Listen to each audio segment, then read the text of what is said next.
இந்திரா காந்தி இந்தியாவின் இரும்பு பெண்மணி என்று அழைக்கப்பட்டவர். இந்தியாவின் 3வது பிரதமரும் ஒரே இந்திய பெண் பிரதமரும் ஆவார். அவர் இந்தியாவின் முதல் பிரதமரான ஜவஹர்லால் நேருவின் ஒரே மகளும் ஆவார்.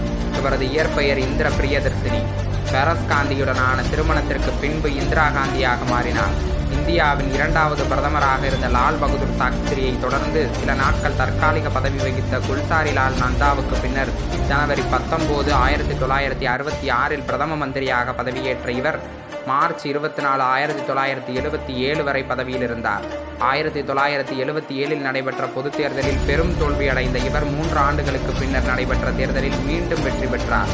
14 ஜனவரி 1980 பிரதமராக மீண்டும் பொறுப்பேற்றுக் கொண்ட இவர் 1984 கொலை செய்யப்படும் வரை பதவியில் இருந்தார். சொந்த காவலாளிகளாலேயே சுட்டுக் கொல்லப்பட்ட பிரதமராக கருதப்படுகிறார்.